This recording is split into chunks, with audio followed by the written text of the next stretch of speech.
Hello, Science 10, and welcome to our lesson on gas exchange and water movement.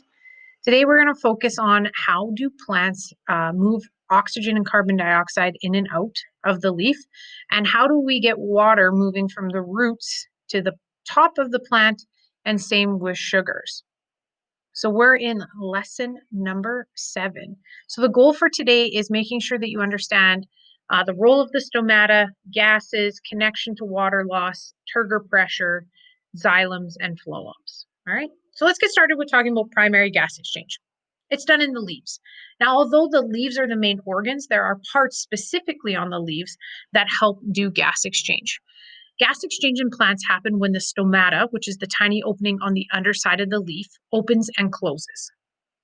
So what happens is when the stomatas are open during the day or when the plant has enough water, and I'll get into that in a minute, carbon dioxide vapor will come in to the plant.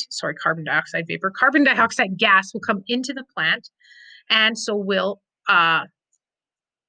oxygen and water leave the plant. All right, so we're going to come in for carbon dioxide, out for water and oxygen. And that's through the stomata. Now you have to remember, guys, that carbon dioxide plus water will be the first part of photosynthesis, which helps plants actually undergo and make energy. Okay. When the stomatas are closed on the underside of the plant, you will have absolutely none of the gases being exchanged. It'll stay inside the cell. So when we talk about these three things, we're talking about it in the world of diffusion. They're going to use concentration gradients to help themselves move in and out of plants. Now, plants really need to use carbon dioxide to get the kickstart with photosynthesis. So you would think, well, it's already got a lot.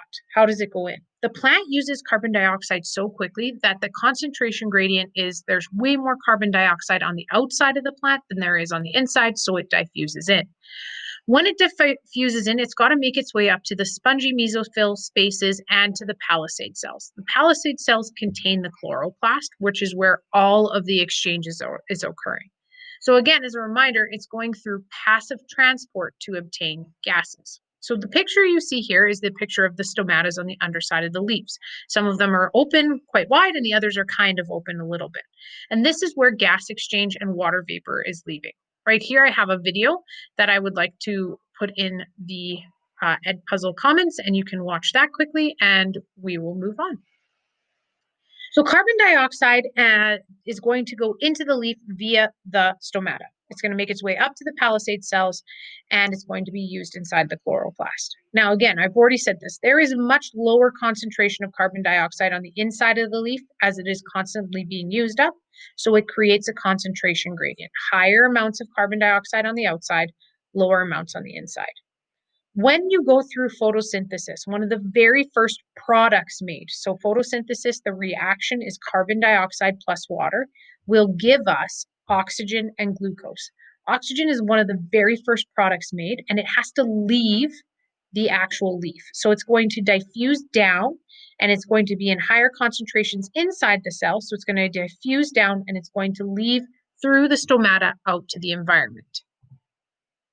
Now, plants have leaves that this happens in, but sometimes they also have bark that has what these things called lenticels on it, which are essentially small openings that also allow gas exchange. So it's not just the leaf that has it, but the leaf is the one that we're going to focus the most on.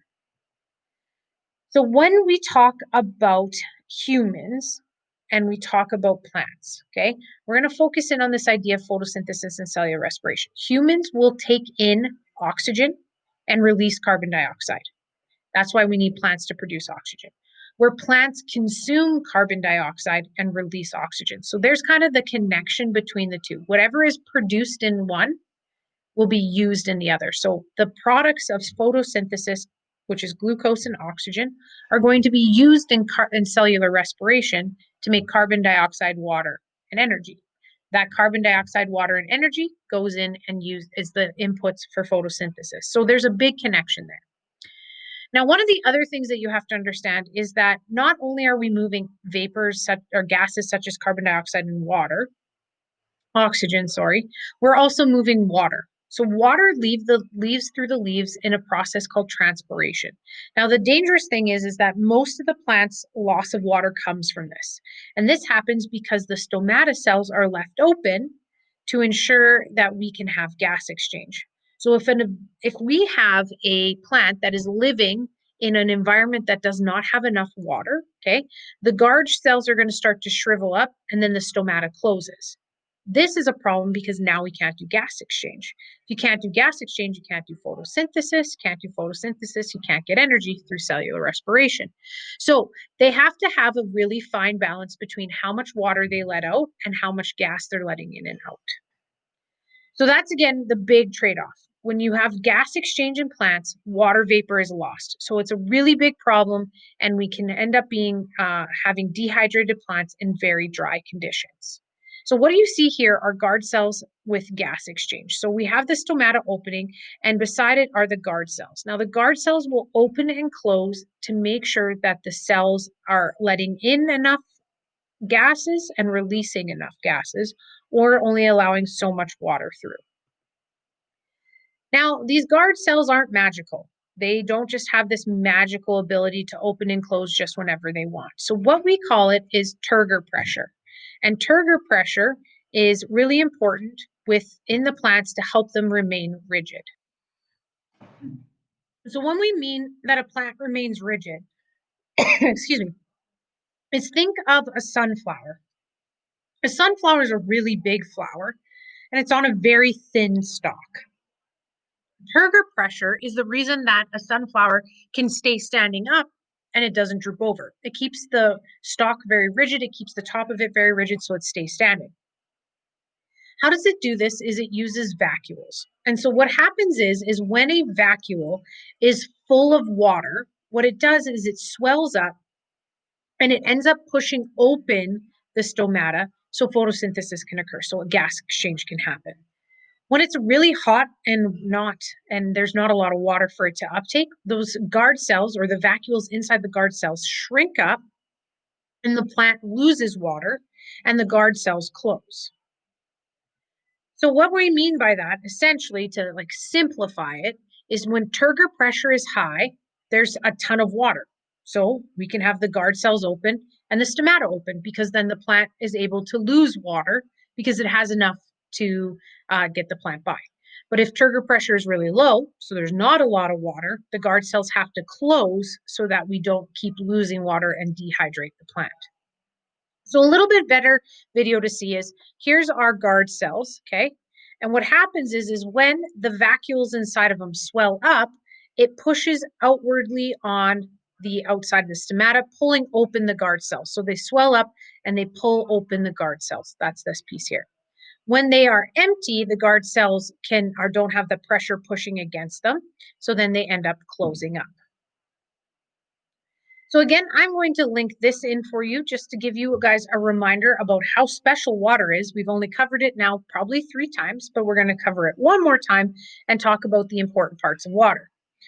Water and sugar transport. So this is all about the xylem and the phloem. So there is no pump in a plant, okay? But we have to think about how does it work that it gets from the roots to the leaves? It's going against gravity. That seems crazy. How does it take water from the ground and get it to the leaves? Well, that's where the properties of water really aid the plant in the transpiration of moving water. Root pressure and transpiration are also key to this story. So what is happening? In the plant, you may remember we labeled a section called the vascular bundle. It's a bunch of interconnected tubes. It's the vein of the leaf, and it is made of xylem and phloem. These are specialized tissues that transport water, minerals, and sugars throughout the entire plant. So what you're seeing is that the xylem, which is essentially a hollowed out tube, it was at one point living cells that died. Okay, so now all that's left is the cell wall, that rigid structure. So it creates this long tube that we call the xylem, which is perfect for water because it has no obstacles as it tries to go through the xylem up to the leaves. So the xylem's job is to transport water and any dissolved minerals that are inside that water and move it up to the leaves. So it does this using a couple different key items of water properties that we'll talk about. The phloem, which is a bunch of little tiny connected tubes, okay, are what transports the sugars from the leaves all over the rest of the plant. The reason why phloem needs to transport sugar everywhere is because of cellular respiration. Cellular respiration requires us to use sugar or glucose plus the oxygen that is made and that is in this leaf. And what it does is it has to create energy through cellular respiration. That's done in the mitochondria, and those are found all over in every cell. So the phloem has to transport the sugar all over the plant so mitochondria can get enough glucose to start the process of cellular respiration. So this is what it kind of looks like. Ignore the dicot monocot cells thing. Essentially what you're seeing is the xylem and the phloem. Okay, so the phloem is made out of tubes, a bunch of different tubes, and the xylem is an empty hollow uh, tube that is connected. So together on our picture, they make what we call the vascular bundle. So again, I already said this a couple times, but we don't have a pump. So how are we actually getting things to where we need to get them? And this, ladies and gentlemen, is very important. And you need to understand each of these important pieces when we talk about how does it move from the soil up to the leaves. So we're going to start in the world at the very bottom of root hairs. Okay. So your roots of a plant actually have little tiny fibrous hairs that come off of them. They're very tall, they're very hard to see, but you can kind of feel them if you touch. Root hairs increase surface area for osmosis because we learned if you have a larger surface area to volume ratio, you're going to be able to move things more efficiently. So the root itself is so big that it doesn't efficiently move stuff into it and get it up to the xylem. So the root hairs come off of the root to create all this surface area. So it's easier for things to diffuse in because they're so tiny, it doesn't take any effort at all. So root hairs absorb water from the soil. And the reason it can do that is because it is more hypertonic than the soil. So the soil has a lot of water in it, which makes it hypotonic. And the root hairs in the root are hypertonic. So the water, through osmosis, moves into the roots to be traveling all over the plant. Now, one of the ways it does this is by using cohesion. Now, cohesion is when we say that water sticks to each other, because remember, water is highly attracted to itself because hydrogen is a positive molecule and oxygen is a negative one. So we have uh, a polar body here. Okay, so here's my negative, here's my positive. So it's attracted. So because it's attracted, it sticks together and it ends up forming a long chain of water. And that chain of water pulls itself up along the xylem and helps it make its way up to the leaf. Now, this also wouldn't be possible if we didn't have adhesion. So as cohesion is happening, where the water molecules are attracted to each other, so they help each other pull each other up along the xylem, it also sticks to the inside of the xylem. So the xylem has a way for it to be along the side, and it helps it pull up. So adhesion is the ability to water to stick to the sides of the walls. And last but not least, probably the other most important part is transpiration. So in the roots, root hairs increase surface area. The soil is hypotonic. The root hairs are hypertonic. So osmosis happens and water gets into the root hairs. Now we know that osmosis of water has to now occur around the rest of the plant. But how does this work? Well, it's by transpiration. Transpiration, when the plant's leaves are losing water out of the stomata, it creates a special concentration gradient. At the top, there's way less water because you're losing a ton of water vapor. So we went from hypotonic into hypertonic uh, cells in the plant. Okay. Through osmosis, it's passed up, and then through cohesion and adhesion up this beautiful xylem. But the reason it's going through this process is because we're going from high concentrations of water to low concentrations of water. We created a concentration gradient.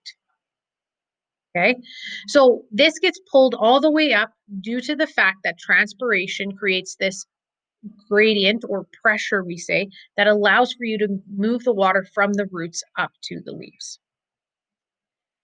Now that's the world of water. How do we move sugar? Okay, well, sugar is made in the palisade layer, the spongy mesophyll, because that is where chloroplasts lay. Chloroplasts make sugar because that is where photosynthesis happens. CO2 plus H2O gives us glucose plus oxygen. Glucose is a sugar. So that sugar is made in those chloroplasts, and then it has to be actively transported from the leaf cells to the phloem system. Okay. And the reason for the active transport is because there isn't a concentration, enough of a concentration gradient for them to actually move by diffusion. So we have to pump the sugars into the phloem somehow, but this becomes really tough because, like I said, they're already full of sugars and they don't want to take more sugars in. So what we do is when we have sugars in the phloem, we call that hypertonic. So the sugars make its way into the phloem, and now we have a hypertonic phloem. So we have a little bit less water than all the rest of the cells that surround it. Water recognizes this and says, hey, I should probably move into the phloem to help get rid of some of those sugar molecules. So water moves out of the cells that are around the phloem and it moves into the phloem.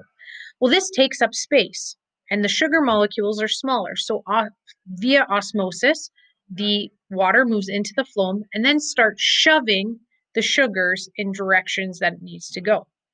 So when water enters into the phloem system, it creates this pressure that essentially moves sugar and water around the rest of the plant. Because remember, the phloem are these little tiny tubes. There's not a lot of space. So as water enters into it, it's got to push whatever's in there all over the place. So it'll come from the roots right here, and the sugars will be inside the phloem.